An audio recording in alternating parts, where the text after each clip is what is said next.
ونستعينه ونستغفره ونعوذ بالله من شرور أنفسنا ومن سيئات أعمالنا من يهده الله فلا مضل له ومن يضلل فلا هادي له وأشهد أن لا إله إلا الله وحده لا شريك له وأشهد أن محمدا عبده ورسوله يا أيها الذين آمنوا اتقوا الله حق تقاته ولا تموتن إلا وأنتم مسلمون يا أيها الناس اتقوا ربكم الذي خلقكم من نفس واحدة وخلق منها زوجها وبث منهما رجالا كثيرا ونساء واتقوا الله الذي تساءلون به والأرحام إن الله كان عليكم رقيبا يا أيها الذين آمنوا اتقوا الله وقولوا قولا سديدا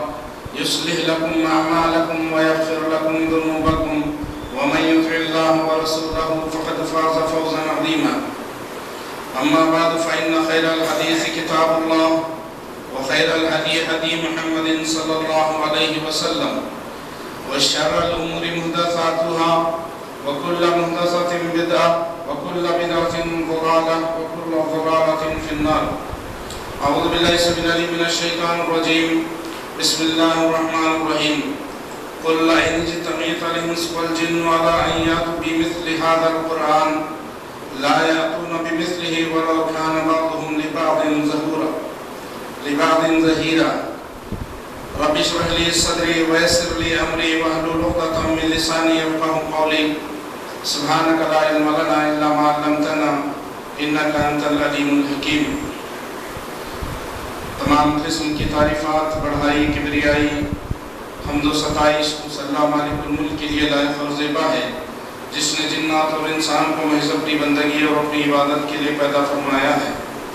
چنانچہ ارشاد ہوا وما خلقت الجن والانس الا لیعبدون کہ ہم نے جنات اور انسان کو محض اپنی بندگی اور اپنی عبادت کے لیے پیدا فرمایا ہے. حمد و ثنا کے بعد عرب انگنت اور بے شمار درود و سلام ہو اس ہستی اقدس و مقدس پر جن کا نام نامی اسم گرامی محمد اکرم صلی اللہ علیہ وسلم ہے.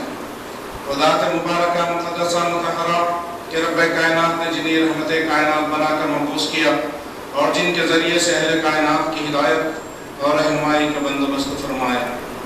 سامعین کرام، عزیزان گرامی، محترم بھائیوں، بزرگوں، دوستوں اور پردہ نشین اسلامی ماں اور بہنوں، جیسا کہ گزشتہ جمعہ میں نبی کریم صلی اللہ علیہ وسلم کی کچھ خصوصیات ہمارے سامنے آئی، نبی کریم صلی اللہ علیہ وسلم کی خصوصیات کو ہم دیکھ کر آئے، اور جیسا کہ گزشتہ جمعہ میں میرا وعدہ تھا کہ اگلے جمعے میں انشاءاللہ نبی کریم صلی اللہ علیہ وسلم کے کچھ معجزات کا ذکر کریں گے. اور جیسا کہ میں نے بتایا کہ اس مہینے میں انشاءاللہ جو بھی خطبے ہوں گے جتنے بھی نبی کریم صلی اللہ علیہ وسلم کے متعلق ہوں گے تو خصوصیات ہم دیکھ کر کے آئے. اب انشاءاللہ نبی کریم صلی اللہ علیہ وسلم کے معجزات کیا تھے یہ انشاءاللہ دیکھنے کی کوشش کریں گے. ویسے نبی کریم صلی اللہ علیہ وسلم کے معجزات بہت سے ہیں لیکن انشاءاللہ ان میں سے چند معجزات کا ذکر کیا جائے گا. جیسا کہ اللہ کے رسول صلی اللہ علیہ وسلم نے فرمایا کہ ہر نبی کو معجزہ دیا گیا اور پچھلے انبیاء کو جو معجزات دیے گئے تھے وہ ان سے پہلے والے نبیوں اور رسولوں کو جو معجزات دیے گئے انہی معجزات کے ساتھ ان انبیاء اور رسول کو بھیجا گیا. لیکن مجھے ایسا معجزہ دیا گیا جو کسی اور نبی کو نہیں دیا گیا. اور اللہ کے رسول صلی اللہ علیہ وسلم نے فرمایا وہ معجزہ وہی ہے، یعنی ایک روایت میں قرآن کا ذکر بھی آیا ہے. تو قرآن ایک ایسا معجزہ جو مجھے دیا گیا ہے وہ کسی اور نبی کو اللہ تبارک و تعالیٰ نے عطا نہیں کیا.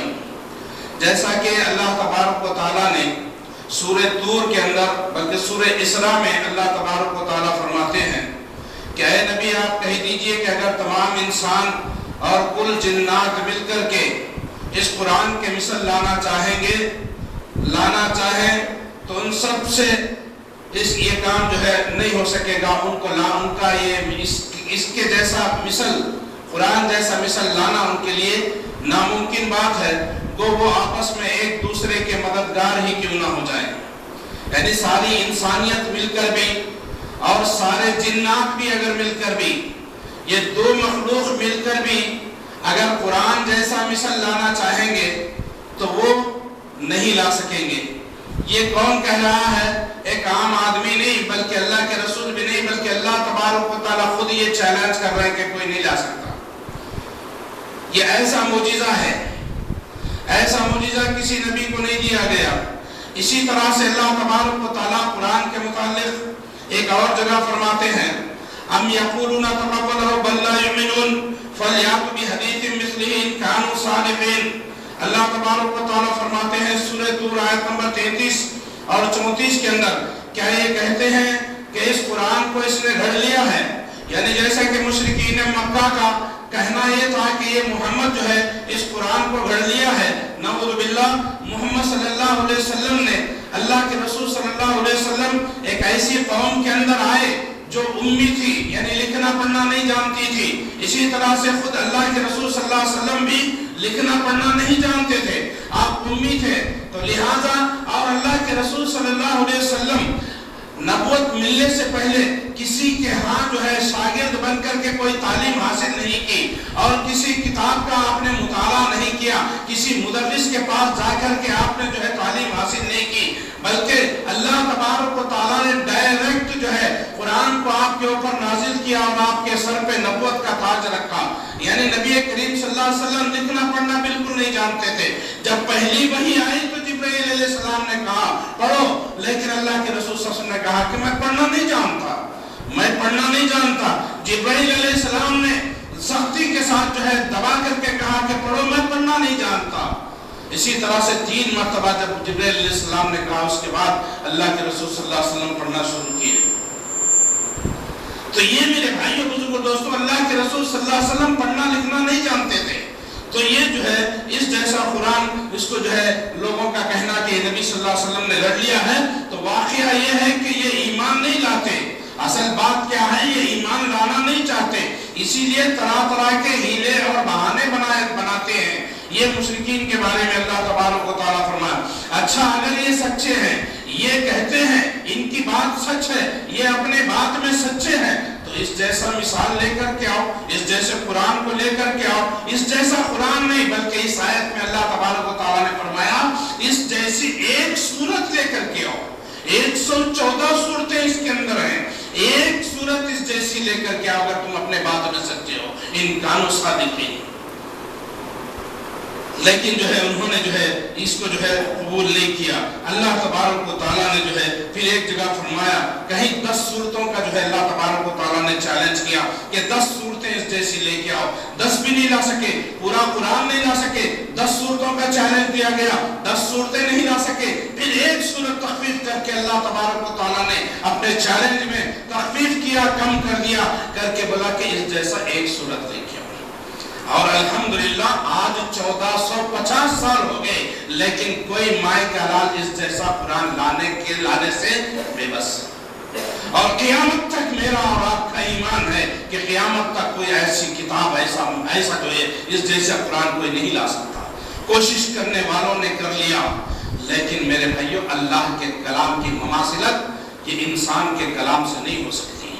کرنے والوں نے کوشش کر لی، لیکن جو ہے نہیں۔ ایک جگہ اللہ تبارک و تعالیٰ فرمایا قل فاتوا بعشر سور مثلہ، 10 سورتیں اس جیسی لے کر کے آؤ، لیکن جو ہے نہیں، ایک سورت کا بھی جو انہوں نے لانا ہے۔ اور اس کے بعد اللہ تبارک و تعالیٰ فرما رہے فاتوا سورۃ مثلہ وادعوا شہداءکم من دون اللہ ان کنتم صادقین، اس جیسی ایک سورت لے کر کے آؤ، ایک سورت لے کر کے آؤ، وادعوا شہداءکم، اور بلا لو اپنے جو ہے دوستوں کو، اپنے تمام جو ہے برادری والوں کو اور تمام انسانوں کو بلا لو، اللہ کو چھوڑ کر کے ساری مخلوق کو بلا لو اور لاؤ اس جیسی ایک صورت لے کے آؤ۔ نہیں لا سکتے یہ لوگ، نہ ماضی میں لا سکے اور نہ مستقبل میں کر سکیں گے۔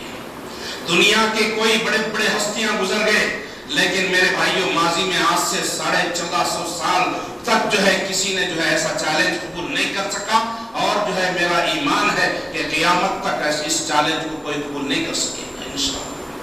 یہ قرآن کا یہ معجزہ۔ اور اللہ تبارک و تعالیٰ کیا فرما رہے ہیں؟ فَإِن تَفْعَلُوا فَإِن لَمْ تَفْعَلُوا وَلَن تَفْعَلُوا، یہ نہیں کر سکیں گے، یہ اس چیلنج کو قبول نہیں کر سکیں گے، اس جیسا قرآن یہ نہیں لا سکیں گے، اور لا بھی نہیں سکتے، یہ لا بھی نہیں سکتے۔ اور کیا ہے؟ فَاتَّقُوا النَّارَ الَّتِي وَقُودُهَا النَّاسُ وَالْحِجَارَةُ أُعِدَّتْ لِلْكَافِرِينَ۔ اور جو ہے کیا ہے؟ اپنا ٹھکانہ جہنم میں بنا لو۔ اگر اس طرح کی باتیں کر رہے ہوں، فَاتَّقُوا النَّارَ الَّتِي وَقُودُهَا النَّاسُ وَالْحِجَارَةُ، انسان اور پتھر جس کا ایندھن ہے اس کا جو ہے تم جو ہے ایندھن بننے والے ہو، اس طرح کی باتیں نہ کرو۔ کافر کہتے ہیں کہ کوئی دوسرا قرآن کیوں نہیں لایا جاتا، یا اس کے اندر ترمیم کیوں نہیں جاتی، ترمیم کیوں نہیں کی جاتی، قرآن دوسرا لانے کے لیے کہا گیا۔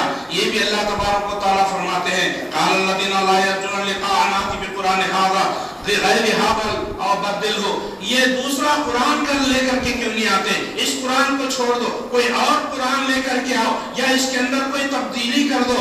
یہ اس وقت نہیں، آج بھی پکارا ہو رہا ہے، آج بھی امریکہ اس بات کا جو ہے یہ کوشش میں لگا ہوا ہے کہ قرآن کو بدل دیا جائے، قرآن کی سورہ توبہ کو قرآن میں سے نکال دیا جائے، انفال کو قرآن میں سے نکال دیا جائے۔ یہ جو ہے امریکہ کا اور جو ہے دشمنان اسلام کا یہ کوشش ہے، یہ سازش ہے، لیکن سن لینا اللہ کا یہ چیلنج ہے، ارے امریکہ تو نہیں، ساری دنیا مل کر کے، سارا کفر مل کر کے بھی اگر سارے انسان مل کر بھی کرنا چاہیں تو اللہ تبارک و تعالیٰ فرما رہے ہیں کہ تو نہیں کر سکتا۔ تو جب اللہ کا یہ بات اللہ تبارک و تعالیٰ نے کہہ دی کہ کوئی نہیں کر سکتا، تو پھر امریکہ نہیں، کوئی بھی امریکہ سے بڑی طاقت بھی اگر کوئی آ جائے تو جو ہے اس کو بدل نہیں سکتی۔ کوشش انہوں نے کر لی، سننے میں بات آئی تھی کہ سعودی عرب کو جو ہے ایک مکتوب بھیجا گیا، ایک لیٹر بھیجا گیا کہ اس قرآن کے اندر سے سورہ توبہ اور سورہ انفال کو نکال دیا جائے، لیکن الحمدللہ انا نزلنا الذکر وانا لہ لحافظون، ارے جس کی حفاظت اللہ کرے اس کو کون مٹا سکتا ہے؟ وہ شمع کیا بجھے جسے روشن خدا کرے؟ ارے یہ اللہ کا کلام ہے اور اللہ خود اس کی حفاظت کر رہا ہے، تو کیا کر سکے گا؟ کوئی نہیں کر سکے۔ یہی وہ معجزہ ہے جو اللہ کے رسول صلی اللہ علیہ وسلم کو دیا گیا۔ اور کیا ہے؟ فرما رہے قل ما یکون لی ان ابدلہ من تلقاء نفسی، اے نبی صلی اللہ علیہ وسلم آپ کہہ دیجئے کہ مجھے یہ حق نہیں کہ میں اپنی طرف سے اس میں ترمیم کروں۔ اللہ اکبر۔ جب انہوں نے کہا کہ اس میں ترمیم کرو تو اللہ تبارک و تعالیٰ نے جبرائیل علیہ السلام کو بھیج دیا، نبی سے فرما دیا اے نبی ان لوگوں سے بول دو کہ جو ہے میں اس بات کا حق نہیں رکھتا کہ اس کے اندر کچھ ترمیم کر سکوں، اس کے اندر کچھ بدل سکوں، اس کے اندر کچھ نکال سکوں، اس کے اندر کچھ ڈال سکوں۔ جس طرح سے یہ یہود و نصارہ نے یہ جو ہے تورات اور انجیل کو بدل ڈالا، وہ کام ہم سے نہیں ہونے والا، کیونکہ اللہ اس کی حفاظت فرما رہے ہیں۔ نبی کہتے ہیں کہ مجھے کوئی حق نہیں، ارے نبی کو جب حق نہیں تو تجھے اور مجھے کہاں کا حق ہے کہ اس کے اندر سے کچھ چیز کو نکال دیا جائے؟ نہیں نکالا جائے گا۔ اور ماضی کے حالات اس قرآن میں بیان کیے گئے ہیں، ماضی یعنی پاسٹ میں جو گزرے وہ واقعات قرآن کے اندر آئے ہیں۔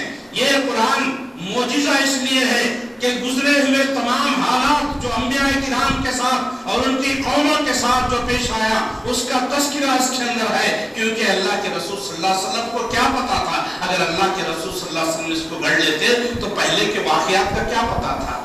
اللہ تعالیٰ نے ایک جگہ بولا جب وہ واقعات گزر رہے تھے اے نبی تم وہاں پر موجود نہیں تھے۔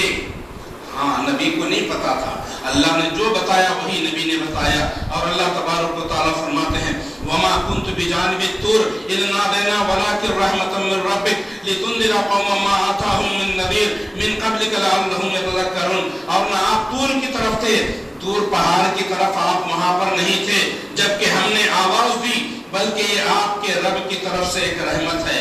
نبی کو اللہ فرما رہے ہیں جب طور کا معاملہ ہوا تو وہاں پر آپ نہیں تھے، یہ اپنے رب کی تمہاری ہمارے رب کی رحمت ہے، اس لیے کہ آپ ان لوگوں کو ہوشیار کریں جن کے پاس آپ سے پہلے کوئی ڈرانے والا نہیں پہنچا، کیا عجب کہ وہ نصیحت حاصل کریں۔ سورہ قصص کے اندر اللہ تبارک و تعالیٰ نبی صلی اللہ علیہ وسلم کو بھی اس بات کا علم نہیں، اس بات کی نفی ہو رہی ہے کہ پچھلے واقعات جب تک اللہ نے قرآن کی آیتوں کے ذریعے نبی کو نہیں بتایا، نبی کو پتہ نہیں تھا۔ ہاں، نبی کو عالم الغیب کہنے والوں سن لو، یہ باتیں بھی نبی کو نہیں معلوم تھی جو پچھلی قوموں کے ساتھ جو معاملات ہوئے، تو آنے والے معاملات کا غیب کا علم اللہ کے نبی کو بھلا کیسے ہو سکتا ہے؟ اسی طرح سے قرآن کریم اس وجہ سے بھی معجزہ ہے کہ یہ عادلانہ احکام جو ہے لوگوں کے اوپر نافذ کرتا ہے۔ قرآن کے جو بھی احکامات ہیں انسانوں کے اوپر، اللہ تبارک و تعالیٰ نے جو انسانوں کے اوپر جو احکامات نازل کیے ہیں وہ عادلانہ ہیں، منصفانہ ہیں، انصاف کے ساتھ۔ آپ کو نماز کا حکم ہوا اور انسان یہ کام کر سکتا ہے، انسان کے لیے مشکل نہیں۔ اللہ تبارک و تعالیٰ انصاف کے ساتھ روزہ رکھنے کا حکم دیا گیا، یہ انسان کر سکتا ہے، اس لیے اللہ تبارک و تعالیٰ نے روزے کا حکم دیا، حج کا حکم دیا مالداروں کے لیے کہ مالدار حج پہ جا سکتا ہے، ان کے اوپر ظلم نہیں کیا گیا۔ یہ عادلانہ احکامات ہیں، منصفانہ احکامات ہیں، ایسے احکامات آپ کو کسی میں نہیں ملیں گے۔ یہ قرآن جو ہے اس وجہ سے بھی معجزہ ہے کہ اس کے اندر جو ہے میرے بھائیوں عادلانہ احکام ہے، اور قرآن وہ معجزہ ہے اپنی فصاحت اور بلاغت کے اعتبار سے، ایسا بلیغ کلام ہے، ایسا فصیح کلام ہے، ایسا فصیح عربی زبان میں اس کو نازل کیا کہ عربی شاعر بھی جو ہے اس جیسا کلام لانے سے عاجز ہوا۔ بڑے بڑے شاعر شعراء بھی جو ہے اس جیسا کلام لانے سے عاجز ہو گئے۔ اس کا نظم، اس کی ترتیب، اس کے اسلوب، ہر اعتبار سے قرآن ایک ایسا معجزہ ہے جو اس سے پہلے کبھی کسی نبی کو نہیں دیا، جو ماضی کے جو ہے حالات کو بیان کرتا ہے اور مستقبل فیوچر میں ہونے والے معاملات کا بھی ذکر کرتا ہے، اور اپنے محکم اور واضح احکام کے اعتبار سے قرآن جو ہے بڑا عظیم معجزہ ہے، بڑا عجیب، بڑا عظیم معجزہ، بہت بڑا معجزہ ہے۔ اللہ اکبر، یہ ایسا معجزہ ہے کہ ایک چھوٹے 8-10 سال کے بچے کے سینے کے اندر بچہ اپنے سینے میں محفوظ کرتا ہے۔ ارے نہ تورات کو کوئی محفوظ کر سکا، نہ زبور کو کوئی محفوظ کر سکا، نہ کوئی انجیل کو محفوظ کر سکا۔ یہ قرآن ایک ایسا معجزہ ہے میرے نبی کا کہ ایک چھوٹا سا بچہ اس کو حفظ کرتا ہے اور اپنے سینے میں اس کی حفاظت کرتا ہے۔ قرآن کو مٹانے کی بات کرتے ہو، ارے قرآن جتنے کافی ہے قرآن کے اندر چلا لو، بچے آئیں گے، ایک ایک بچہ آئے گا، پڑھ کے سنا دے گا، پھر سے پرنٹ ہو جائے گا۔ یہ اللہ کی حفاظت میں ہے، اللہ اس کی حفاظت کر رہے ہیں، اس کو کائنات کی کوئی چیز مٹا نہیں سکتی۔ قرآن کی ایک کاپی جلاتے ہیں اور جو ہے فوٹو نکال کر کے واٹس ایپ پہ جو ہے یہ جو ہے بھیجا جاتا ہے، اس سے کچھ ہونے والا نہیں، مسلمانوں پریشان ہونے کی ضرورت نہیں ہے، اللہ اس کی حفاظت کر رہے ہیں۔ تو ایک نہیں، اگر سارے قرآن کو بھی جلا لو تو الحمدللہ آج امت کے سینوں کے اندر یہ جو ہے محفوظ ہے۔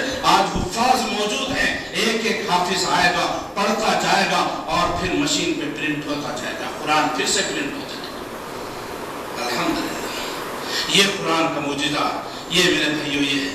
اور اللہ کے رسول صلی اللہ علیہ وسلم کے بارے میں بھی کیا فرمایا؟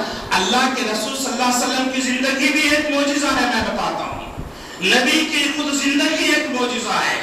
نبی کریم صلی اللہ علیہ وسلم انصاف کرنے والے، ہمدردی کرنے والے، لوگوں کے دکھ درد کو دیکھنے والے، ان کا خیال کرنے والے، لوگوں کی مدد کرنے والے، اخلاق و کردار کے اعتبار سے اعلیٰ مقام پہ اللہ تبارک و تعالیٰ نے آپ کو فیض کیا۔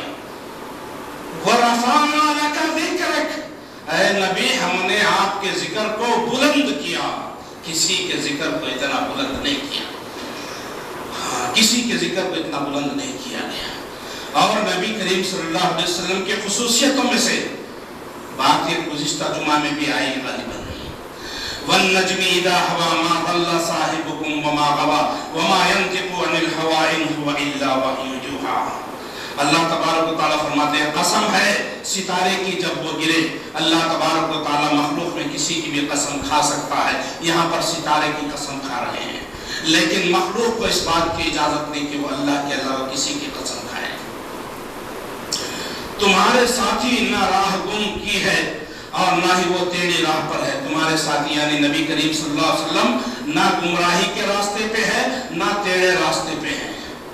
وما ينطق عن الهوى, اپنی مرضی سے اپنی خواہش سے کوئی بات اپنی زبان سے نہیں نکالتے. ان هو الا وحی یوحی, جو بھی بتاتے ہیں ہماری طرف سے وحی ہوتی ہے. یہ اسی لیے میرے بھائیوں کتاب و حکمت کی بات قرآن میں آئی ہے تو جب اللہ تبارک و تعالیٰ نے جو کلام نازل کیا, قرآن کی آیتیں بھی اللہ کا کلام ہے اور نبی کے فرامین بھی اللہ کی طرف سے وحی ہے. اللہ کی طرف سے وحی ہے. قرآن وحی مطلوع ہے تو حدیث قرآن غیر وحی مطلوع غیر مطلوع ہے. وحی غیر مطلوع یعنی قرآن کی تلاوت کی جاتی ہے لیکن حدیث کی تلاوت نہیں کی جاتی, لیکن حدیث بھی اللہ کی طرف سے. نبی کریم صلی اللہ علیہ وسلم کا پاکیزہ اخلاق, آپ کی مکمل تخلیق, آپ کی شجاعت, آپ کی بردباری, شرافت, شجاعت, بہادری, زہد و قناعت, شرفاء کی رفاقت, صداقت و امانت, تقوی اور عبادت, خاندانی شرافت, مبارک شہر میں آپ کی پیدائش اور پرورش و پرداخت, ان تمام اوصاف کا تعلق مانوی دلائل, مانوی معجزات سے ہے. نبی کے اخلاق, نبی کا ایک ایک معاملہ, نبی کی زندگی میرے بھائیوں ایک معجزہ ہے. کوئی شخص ایسے اخلاق پیش نہیں کر سکتا. قیامت آ جائیں گے ایسے آپ کے مطلب, اور آپ کی پیدائش سے لے کر کے بعثت تک اور بعثت سے لے کر کے آپ کی موت تک زندگی میں آپ کے حسب نسب اور آپ کے وطن اور خاندان میں غور کرنے سے یہ بات جو ہے ہمیں روز روشن کی طرح عیاں ہو جاتی ہے کہ آپ حسب نسب کے لحاظ سے ساری انسانیت میں سب سے زیادہ اشرف اور جو ہے شریف انسان اللہ تبارک و تعالیٰ نے آپ کو بچایا, اور خالص ابراہیم علیہ السلام کی نسل میں سے آپ تھے. ممتاز قوم قریش کو چنا اللہ تبارک و تعالیٰ نے, اور قریش میں ممتاز خاندان بنو ہاشم کو چنا, پھر اس میں سے اللہ کے رسول صلی اللہ علیہ وسلم کو پیدا کیا. اللہ کے رسول صلی اللہ علیہ وسلم میرے بھائیوں امی تھے, آپ کو پڑھنا لکھنا نہیں آتا تھا. 40 سال کی عمر تک اللہ کے رسول صلی اللہ علیہ وسلم نے نبوت کا دعویٰ نہیں کیا تھا. 40 سال کے بعد جب نبوت سے آپ کو جو ہے سرفراز کیا گیا, جب لوگوں کے سامنے آپ نے نبوت کا دعویٰ کیا. اور میرے بھائیوں بہت سے جو ہے یہ ہیں نبی کریم صلی اللہ علیہ وسلم کے اوصاف. انصاف کا معاملہ ایسا, انصاف ایسا کرتے کہ اللہ کے رسول صلی اللہ علیہ وسلم اگر میری بیٹی فاطمہ بھی چوری کرتی تو محمد فاطمہ کے ہاتھ کاٹنے سے جو ہے پیچھے نہیں ہٹے گا صلی اللہ علیہ وسلم. یہ انصاف کا معاملہ. سمامہ کو قید کیا گیا, مسجد میں باندھا گیا, 1 دن 2 دن 3 دن غالباً مسجد کے اندر باندھ کے رکھا گیا. اللہ کے رسول صلی اللہ علیہ وسلم آئے, پوچھا سمامہ کیا حال ہے, کہا مجھے آپ کی صورت دیکھنا نہیں ہے. سارے لوگوں میں بدترین جو ہے شکل و صورت نعوذ باللہ آپ کی ہے, آپ کے ویسا جو ہے میں آپ کی صورت کو بھی دیکھنا پسند نہیں کرتا ہوں, اور کلاموں میں آپ کا کلام سب سے جو ہے بدترین کلام ہے, میں آپ کی بات بھی سننا پسند نہیں کرتا ہوں. اللہ کے رسول صلی اللہ علیہ وسلم نے کہا سمامہ ایک نظر دیکھ لے. کہا نہیں دیکھنا. دوسرے دن نبی آئے, کہا نہیں دیکھنا. اللہ کے رسول صلی اللہ علیہ وسلم کہہ رہے ہیں کہ اس کے ساتھ اچھا برتاؤ کرنا.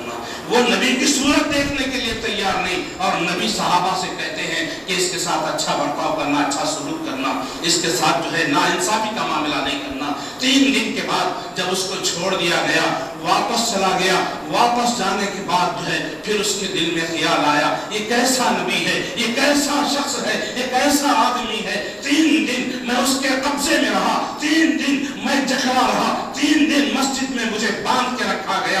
میرے ساتھ اچھا سلوک کرنے کا حکم دیتا ہے, میں اس کی طرف چہرہ کرنے سے, اپنی نظر اس کی طرف دیکھنے سے انکار کرتا ہوں, لیکن بار بار وہ آ کر کے مطالبہ کرتا ہے کہ میری طرف ایک نظر دیکھ لے. لیکن میرے بھائی, لیکن یہ کیا معاملہ ہے. لیکن اللہ تبارک و تعالیٰ نے اس کو ہدایت دے دی, پلٹ کے دوڑا ہوا بھاگ کر کے آیا, کہا آقا سامنے نبی صلی اللہ علیہ وسلم کے سامنے آ گیا, کہا کیا بات ہے سمامہ, واپس چلے گئے تھے, پھر جو ہے واپس پلٹ کر تم یہاں سے چلے گئے تھے, واپس پلٹ کر کیوں آئے. کہا واپس گیا تھا لیکن اب واپس آیا ہوں تو آپ کا بن کے آیا ہوں, آپ کا بن کے آیا ہوں. اشہد ان لا الہ الا اللہ واشہد ان محمد رسول اللہ. کلمہ پڑھ لیا اس نے. یہ نبی کے اخلاق تھے, یہ نبی کے کردار تھے۔ اس طرح سے سمامہ کا یہ واقعہ ہے۔ اور میرے بھائیوں، نبی کا یہ مقام، نبی آسمان کی طرف نظر اٹھاتے ہیں تو اللہ تبارک و تعالیٰ قبلے کو بدل دیا، قبلے کو بدل دیا۔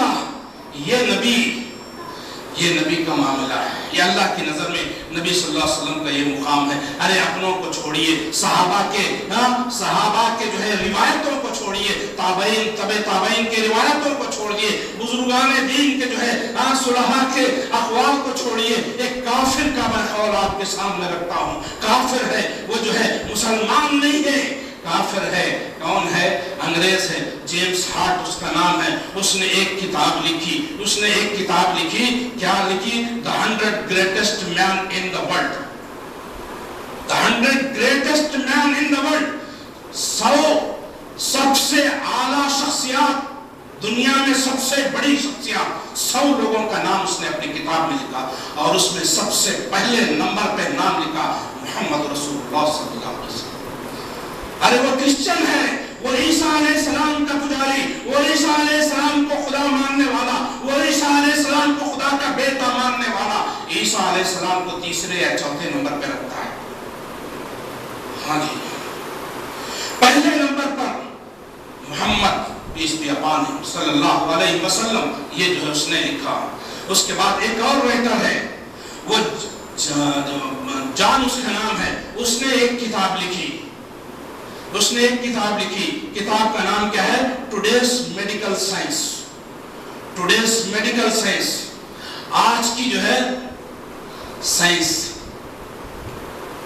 میڈیکل سائنس آج کے دور کی، یہ بتایا۔ تو اس نے لکھا کہ the medical science is the change name of Muhammad Sunnah. The medical science in the change name، medical science کا دوسرا نام نبی کریم صلی اللہ علیہ وسلم کی سنت ہے۔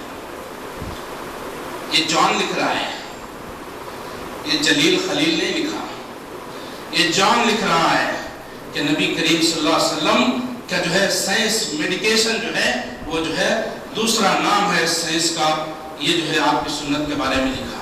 یہ تھا بہرحال، بات جو ہے بڑی لمبی ہے، معجزات بہت ہیں۔ ویسے قرآن کو جو ہے اسپیشلی الگ سے میں نے بیان اس سے پہلے کیا بھی ہے، لیکن پھر کبھی موقع ملا تو تفصیلی قرآن کے بارے میں، قرآن کے معجزے کے بارے میں انشاءاللہ بتانے کی کوشش کروں گا۔ دوسرا ایک معجزہ اللہ کے رسول صلی اللہ علیہ وسلم کا یہ تھا کہ بڑا معجزہ چاند کے 2 ٹکڑے ہونا، چاند کے 2 ٹکڑے ہونا۔ اللہ کے رسول صلی اللہ علیہ وسلم کو مکے میں مشرکین مکہ نے نشانی پیش کرنے کے لیے کہا کہ آپ کوئی نشانی بتائیے، تو اللہ کے رسول صلی اللہ علیہ وسلم نے چاند کی طرف اشارہ کرا، چاند کے 2 ٹکڑے ہونے کی طرف اشارہ کرا۔ لوگوں نے اس کو اپنی آنکھوں سے دیکھا کہ جو ہے وہ ہیرا پہاڑ کے دونوں جانب، ایک طرف دائیں طرف ایک ٹکڑا اور بائیں طرف ایک ٹکڑا گیا، اور دونوں ٹکڑوں کے بیچ میں ہیرا پہاڑ تھا چاند کو۔ یہ اللہ تبارک و تعالیٰ نے، یہ میرے بھائیوں معجزہ بولے تو یاد رکھ لینا، معجزہ یہ نبیوں سے سرزد ہوتا ہے، اور نبی خود اپنی طرف سے معجزہ پیش نہیں کر سکتے،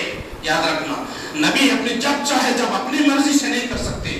جو بھی معجزات نبیوں سے صادر ہوتے ہیں وہ اللہ کراتے ہیں، اور معجزے کا معنی کیا ہے کہ میں نبی ہوں، اس کی نشانی یہ ہے کہ میں ایسا کام کرا کے دکھاؤں گا کہ یہ دیکھ کر کے لوگ میرے اوپر ایمان لائیں گے، اس لیے اللہ تبارک و تعالیٰ ایسے معجزات نبیوں کے ذریعے صادر کراتے ہیں۔ ورنہ نبی کے پاس جو ہے یہ طاقت نہیں، یہ قدرت نہیں، اس چیز کے مالک نہیں کہ وہ جب چاہے تب جو ہے وہ اپنی طرف سے کوئی معجزہ جو ہے پیش کر دے اللہ کے حکم کے بغیر۔ اللہ کے حکم سے ہوتا ہے، جو بھی ہوتا ہے اللہ کے حکم سے ہوتا ہے۔ اور جو ہے قرآن میں بھی اس کا ذکر آ گیا ہے، قربت الساعۃ وانشق القمر، اللہ تبارک و تعالیٰ فرماتا ہے قیامت قریب آ گئی اور چاند پھٹ گیا، اور یہ چاند کے سلسلے میں بول رہے ہیں کہ بھائی کچھ لوگ بولتے ہیں اگر یہ چاند پھٹا ہے تو سارے لوگوں کو کیوں نظر نہیں آیا؟ تو اس کا جواب یہ ہے کہ سارے لوگوں کو نظر نہیں آیا، اس کی کیا دلیل ہے کہ سارے لوگوں کو نظر نہیں آیا؟